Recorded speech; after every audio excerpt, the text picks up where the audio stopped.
Start. महोदय, जिन स्थानों के लोग वर्षा पर निर्भर करते हैं उनके लिए हमने दीर्घकालीन योजना बनाई है। स्टॉप। शुष्क क्षेत्रों के लिए कार्यक्रम के अंतर्गत ज्वार और बाजरे की पैदावार पर विशेष ध्यान दिया जाता है। स्टॉप।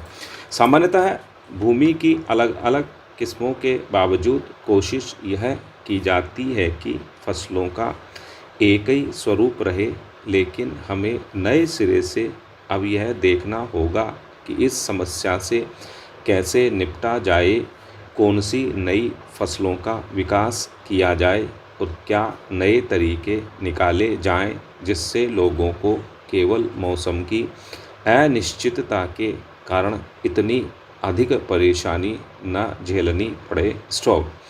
मैं माननीय सदस्यों को आश्वस्त करना चाहूँगी कि हमें भारत के प्रत्येक राज्य की समान रूप से चिंता है। स्टॉप। जब सूखे के प्रश्न पर विचार होता है तो सभी राज्यों के बारे में या राज्यों के उन हिस्सों के बारे में समान भाव से ध्यान दिया जाता है जहां सूखे की स्थिति हो। स्टॉप। मुझे दुख है और यह खेद का विषय है कि कुछ राज्यों के मन में यह बात है कि अमुक राज्य को अन्य राज्यों की अपेक्षा अधिक सहायता मिल रही है और इस तरह दुर्भाग्य से यह होड़ का एक विषय बन जाता है। स्टॉपेरा।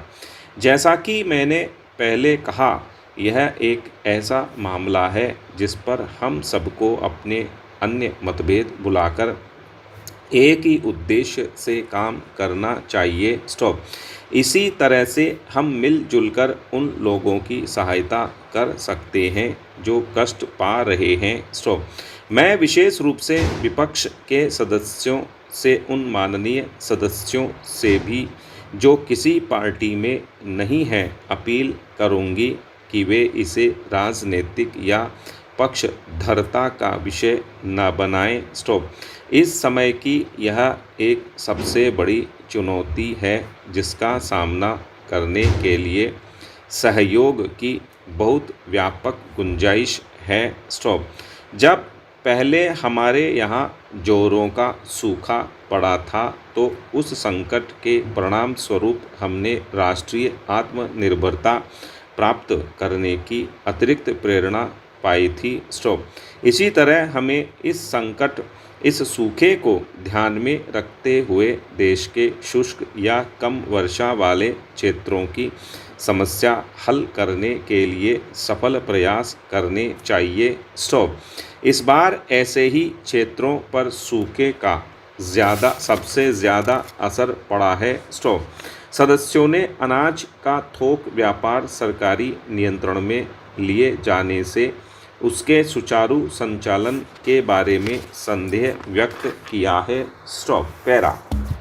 महोदय, मैं यहाँ इस मामले के ब्यौरे में नहीं जाना चाहती, लेकिन ऐसे सभी संभव उपाय किए जा रहे हैं यह काम कुशलता से हो और इसके लिए सबसे अधिक योग्य व्यक्ति उपलब्ध हों। स्टॉप।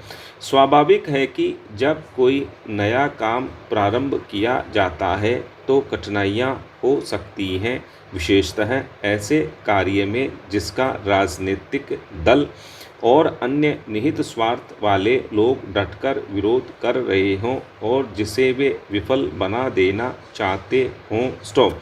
इन सब बातों का कुछ प्रभाव तो हो सकता है, लेकिन इस कारण से यह उपाय न करने से कोई सहायता नहीं मिलेगी। स्टॉप।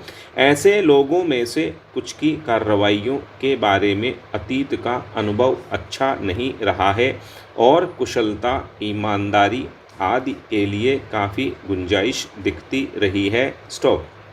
हमारे सभी संसद सदस्यों और अन्य लोगों को यह बताना चाहिए कि कठिनाइयों का स्वरूप क्या हो सकता है, अकुशलता कैसे पैदा होती है और इन सब बातों को कैसे कम या दूर किया जा सकता है। स्टॉप। पैरा। रोजगार का प्रश्न बड़ा पेचीदा है। स्टॉप। मैं यहाँ पूरी तरह से इस प्रश्न को नहीं उठाना चाहूँगी, लेकिन प्रायः यह अनुभव किया जाता है कि हमने जो विशेष कार्यक्रम बनाए हैं वे सफल नहीं हुए हैं, लेकिन यह सोचना सही नहीं है। स्टॉप। जब कोई कार्यक्रम शुरू किया जाता है तो उसे गति पकड़ने में कुछ समय लग ही जाता है। स्टॉप। उसका परिणाम कुछ समय बाद ही दिखाई दे सकता है। स्टॉप। हमने इन कार्यक्रमों की घोषणा काफ़ी पहले की थी। स्टॉप। उनकी प्रगति को लेकर मैं भी चिंतित थी। स्टॉप। मैंने इस मामले में मुख्यमंत्रियों तथा अन्य संबद्ध लोगों से स्वयं संपर्क किया है। स्टॉप। अब इन कार्यक्रमों का सुफल सामने आ रहा है। लोगों को रोजगार के अवसर मिल रहे हैं। स्टॉप।